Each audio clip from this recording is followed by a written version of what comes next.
ओम गणेशाय नमः। महाभारत से सीख अध्याय 43। श्री कृष्ण के अवतार का उद्देश्य तथा गीता उपदेश जारी है। अर्जुन श्री कृष्ण से पूछता है, क्या कर्म से ज्यादा ज्ञान को ही अधिक महत्व दिया जाता है? तब श्री कृष्ण अर्जुन को ज्ञान मार्ग और कर्म मार्ग के बीच का अंतर समझाते हैं। वे कहते हैं, ज्ञान मार्ग महापुरुषों के लिए होता है और कर्म मार्ग कर्म करने वालों के लिए होता है। अगर एक ज्ञानी कर्म न करना ही उचित समझे या फिर उस कर्म किए बगैर ही वही श्रेष्ठ मार्ग है, इस प्रकार सोचकर कोई कार्य नहीं करता है और ऐसा ही रहता है, तो अज्ञान लोग सोचेंगे कि यही सही सोच है और वे भी उसका ही अनुसरण करने लगेंगे। ज्ञानी अपनी इच्छाओं पर और मन पर काबू पा चुका होगा, लेकिन साधारण मनुष्य यह नहीं कर पाता। इस प्रकार के लोगों को कर्म करके ही आध्यात्मिक मार्ग में अग्रसर होना है। अगर ऐसे लोग बिना कर्म किए रह जाएंगे तो उनका मन विचलित हो जाएगा और वे मन को काबू में नहीं ला पाएंगे। ऐसे लोग आध्यात्मिक उन्नति से दूर ही रहेंगे।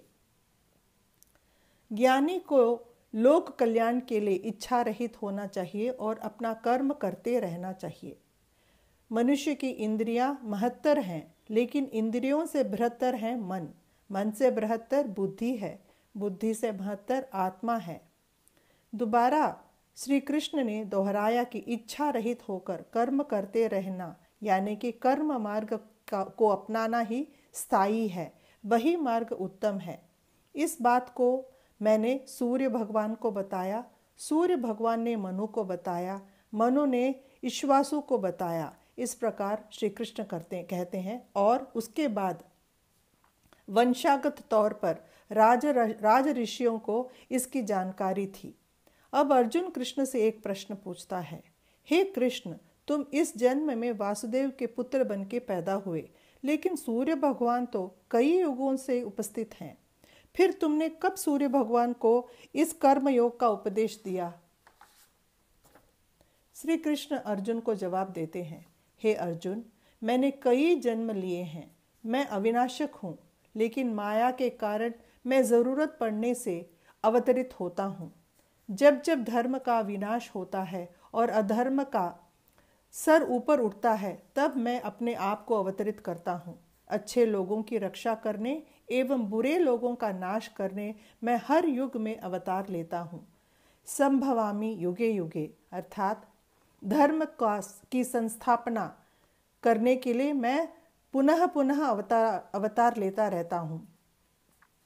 जब कोई ज्ञान को हासिल करता है, वह मनुष्य में भेदभाव नहीं देखता, वह अछूत है या फिर वह राजा है, इस प्रकार भेद नहीं करता। सभी में एक ही आत्मा को देखता है। विचलित मन जो भटकता रहता है, उसे काबू में लाना ही योग है। जो योग में निपुण है, वह हर किसी चीज में मुझे देखता है। ऐसे योग संपन्न पुरुष मेरी नजरों से दूर नहीं होता और मैं उसकी नजरों से दूर नहीं होता। अर्जुन श्री कृष्ण से पूछता है कि मैं किस प्रकार इस योग स्थिति और शांत चित्त को प्राप्त कर सकता हूँ। मेरा मन भी विचलित और भटकता रहता है।